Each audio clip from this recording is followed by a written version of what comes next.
কখনো আসলে পৃথিবীর কোনো রাষ্ট্র আসলে আটকে থাকে না। যাদের আশেপাশে ভারত নেই তারা কিন্তু না খেয়ে থাকে না। নরেন্দ্র মোদীর মডেল থেকেই কিন্তু এখান থেকে হলো গিয়ে তারা এই ব্যাপারটাকে সেট আপ করেছিল।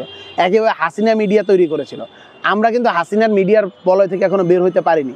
আপনারা এখনও দেখতে পাবেন যে অনেকগুলো মিডিয়ায় এখনও ফ্যাসিস্ট হাসিনাকে প্রধানমন্ত্রী সম্বোধন করে, সাবেক প্রধানমন্ত্রী সম্বোধন করে। প্রত্যেকটি রাষ্ট্রের মাঝে আসলে হলো গিয়ে প্রতিবেশী, আমরা কখনো প্রতিবেশী চেঞ্জ করতে পারি না, আমরা হয়তো বা বন্ধু চেঞ্জ করতে পারি। যেহেতু প্রতিবেশীদের সাথে বন্ধুত্বপূর্ণ সম্পর্ক রাখাটাই আসলে হলো গিয়ে দুটো রাষ্ট্রের জন্য কল্যাণজনক, তাই তাদেরকে বন্ধুত্বপূর্ণ সম্পর্ক রাখতে হবে। এখন বন্ধুত্বপূর্ণ সম্পর্ক রাখার জন্য তাদেরকে আসলে কাফফারা দিয়ে আসতে হবে এত বছর তারা যে অত্যাচারটা করেছে।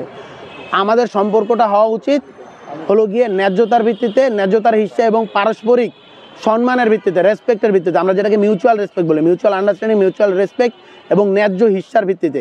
এর বাইরে কখনোই একটা ইসের সাথে, অন্য একটি রাষ্ট্রের সাথে বন্ধুত্বপূর্ণ সম্পর্ক রাখা কখনোই সম্ভব হবে না। তখন আসলে এটা একটা হিস্সার লড়াইতে রূপান্তরিত হবে এবং বাংলাদেশের জনগণ সবসময় হিস্সার লড়াইয়ের জন্য ফাইট করে জিতে আসতে জানে। আমরা যদি এটাকে বলি যে আপনারা কিন্তু এখানের ভিতরে একটা কথা বলা তো গদি মিডিয়া, আপনারা এই শব্দটার সাথে হলো গিয়ে বহুলভাবে পরিচিত। মিডিয়াকে হলো গিয়ে নরেন্দ্র মোদী এমনভাবেই সেট করেছে যেটাকে হলো গিয়ে প্রচারই করা হয়েছে, যেটা আসলে মিডিয়ার কাজ নেই, সেটা প্রোপাগান্ডা টুল হিসেবে। বাংলাদেশেও কিন্তু হাসিনা একই মডেলে, নরেন্দ্র মোদীর মডেল থেকেই কিন্তু এখান থেকে হলো গিয়ে তারা এই ব্যাপারটাকে সেট আপ করেছিল। একেবারে হাসিনা মিডিয়া তৈরি করেছিল। আমরা কিন্তু হাসিনার মিডিয়ার বলয় থেকে এখনও বের হতে পারিনি। আপনারা এখনও দেখতে পাবেন যে অনেকগুলো মিডিয়ায় এখনও ফ্যাসিস্ট হাসিনাকে প্রধানমন্ত্রী সম্বোধন করে, সাবেক প্রধানমন্ত্রী সম্বোধন করে, যেটা একই সাথে লজ্জাজনক, নিন্দাজনক। এবং আমি মনে করি বাংলাদেশ গভর্নমেন্টের এখানে হার্ড স্টেপ নেওয়া উচিত।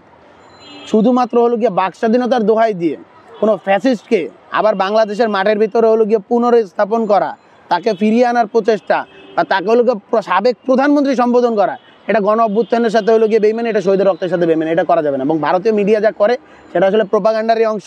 তাদের মিডিয়া আসলে হলো গিয়ে খুবই বাজে, ন্যারো মাইন্ডেড ছিলি। তারা হলো গিয়ে ফ্যাক্টের থেকে প্রোপাগান্ডাতে বিশ্বাস করে এবং ওইটাই হলো গিয়ে তাদের মূলধন। এই মূলধনের বাইরে তারা যেতে পারবে না, এইটাই হলো গিয়ে বাস্তবতা। পৃথিবীর মাঝে হলো গিয়ে যতগুলো রাষ্ট্রের মাঝে হলো গিয়ে সম্পর্ক বাজে আছে, যে দুটো রাষ্ট্রের মাঝে ক্ল্যাশ আছে এবং অনেক ক্ষেত্রে হলে একজন রাষ্ট্র আরেকটা রাষ্ট্রকে স্বীকার করে না, এরকম সংখ্যাটা খুব কম। এর মাঝে হলো গিয়ে চীন এবং তাইওয়ান। প্রত্যেকেই দাবি করে তারাই আসল চীন এবং প্রত্যেকেই আসলে অন্য রাষ্ট্রের অবস্থানকে, অন্য রাষ্ট্রের যে এক্সিস্টেন্স সেটাকে স্বীকার করে না। এখন চীন এবং তাইওয়ানের মাঝে কি বাণিজ্য সম্পর্ক আটকে আছে কিনা? না। চীন এবং তাইওয়ানের মাঝে যে বাণিজ্য সম্পর্ক সেটা বাংলাদেশের প্রায় বাজেটের চেয়েও বেশি। অনেক সময় এরকমও দেখা যায়। আপনি যদি এটা দেখেন যে ওখানে $200 বিলিয়ন থেকে বেশি তাদের বাণিজ্য আদান প্রদান হচ্ছে, আমদানি রপ্তানি হচ্ছে, সেটা কিন্তু থেমে নেই। ওইটা কেন রয়েছে? কারণ তারা জানে একে অপরের প্রতি তারা নির্ভরশীল।